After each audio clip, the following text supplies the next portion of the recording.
Hello, ladies and gentlemen, and everything in between. Welcome back to Old Man Rambles. Um, Today I want to talk about the deprofessionaliza- deprofessionalization of the video game industry. And you can tell them this is serious because I have a laptop and I have notes, which I never do. Um, PAX East happened a couple of weeks ago. For those of you who don't know what PAX East is, PAX is the Penny Arcade Expo. It is a gaming convention started by the people who run or write and produce the webcomic Penny Arcade. It became so popular that now they have multiple versions of it. It started on the West Coast. Now they have PAX East. I think they have PAX South. Anywho, PAX East took place in Boston a couple of weeks ago. I was not able to go. My nephew and his wife went. I am very jealous. But after PAX East came out, a game developer wrote an article, which I have here, of which I will read a few excerpts.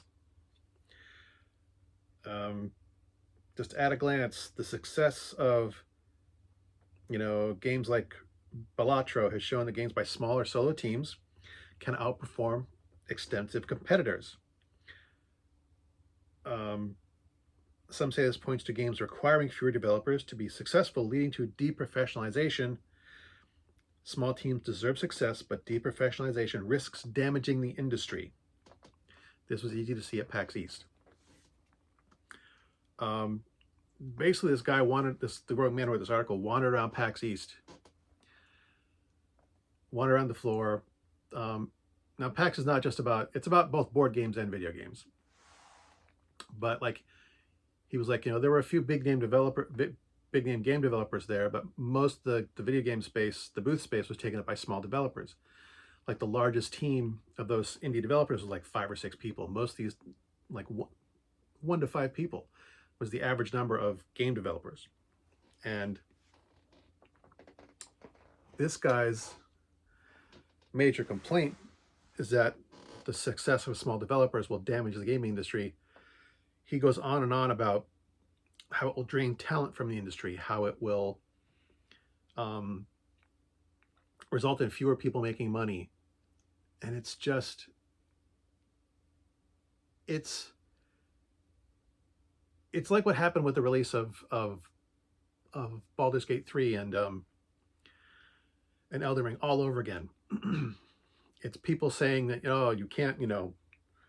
you can't hold the bar this high. You can't, won't someone please think of the big name companies and all the effort they put into this? And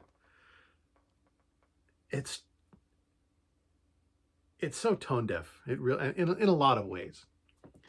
Um, I think there are some valid concerns that the success of small companies will lead some of the big companies to thinking we don't need this many people. We can just cut our staff. Um, there's also the fact that these big name companies undervalue some of their employees, and especially in certain departments.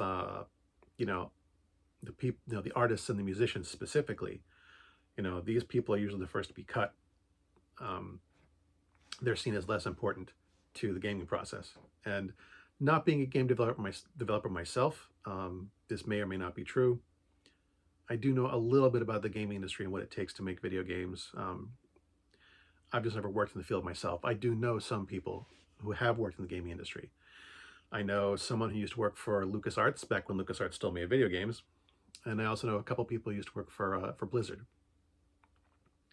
Um, so like I said, don't have firsthand knowledge, but I do know people that have been in the industry. So I'm not coming at this completely blind. But I also want to make a point out that these are not like close personal friends. These are people that I know casually. We're not like bosom companions. We're not simpatico or anything like that. They're just people that I happen to know and occasionally interact with. I might chat with them on social media once in a while. But that's, I know them, just don't know them well. um, so I'm not trying to make it seem like I know or have more connection to the industry than I do. but I do know that, big name companies some of these big name developers really grind their people into the dirt. They work them like dogs and expect miracles out of them you know, for less than stellar pay. So the fact that small companies can make, you know, astounding high quality games, there is that concern that, given that the big names, the AAA market teams that develop games do treat their employees like crap, they probably will start cutting talent uh, in an effort to maximize profits and reduce costs. So that could be a legitimate concern, but the thrust of the article isn't blaming the big companies for it. Or at least it doesn't seem that way to me. Um, if you want to read the article yourself, um, what is it called? I'm sure it's behind me on the screen, but I'm not going to try and look like I have my. Give me that top back. Yeah, it's the game developer, and the title is "The Deprofessionalization of Video Games" was on full display at PAX East. But he's lamenting that more people aren't making money. He doesn't seem to be blaming the big names for it. He's not necessarily blaming the small companies either. He is saying they deserve their success, and they do. It's more like he's blaming the unintended consequences of small developers' success. Won't someone please think of what's going to happen to the industry if these small companies are hugely successful? What's going to happen to the mid-level programmers and and the artists, the music, and the composers? Because these guys are successful and don't need 300 people to put out a stellar game. And like I said, it just seems so tone deaf. I know that advances in technology, the fact that things like Unreal Engine, if you can get access to that software, yeah, one or two guys can tweak that software to do some amazing stuff. Computer assets that used to have to be custom made, you can now get off the shelf. So it does make it possible for smaller developers to do things like this. The game Crab Champions is done by one guy. It's still in early access, but he's continuing to do updates for it. He just put out a patch like a month ago. Cool, great for him. But trying to say that that's a bad thing, that small teams can make amazing things, and that they don't need big name backing to do it, especially with platforms like Steam. I think I just kicked the box that my tower is on. Oh well, not tower, tripod, camera tripod. I think I kicked that box my tripod is on. You're blaming the wrong people, and you're asking the wrong questions. People should be free to make the stuff they want to make without having to worry about this kind of thing.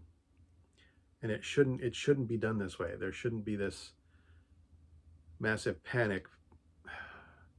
Although again, I admit there is some valid concerns. The greed of AAA game developers has been on full display for the last couple of years with the success of these either smaller studios. I mean, Larian Studio and From Software are not small studios, but they're also companies that are not beholden to someone else. They put out what they want when they want. And they're I wouldn't say on their own, but they don't have to worry about some corporate overlord hanging over their shoulder demanding that their game be released on time. And there are a bunch of companies out there like that. And some of these small developers, some of these small will go under. Not everybody can make a great game. and the pie is only so big. You know, I've only got so many hours a day where I can play video games. I can't play them all. I'm not even going to try. I might try. uh, different story. Different story. um, but, you know, gone are the days when, you know, there were 2 or 3 gaming companies that each put out a dozen games a year and you could play them all.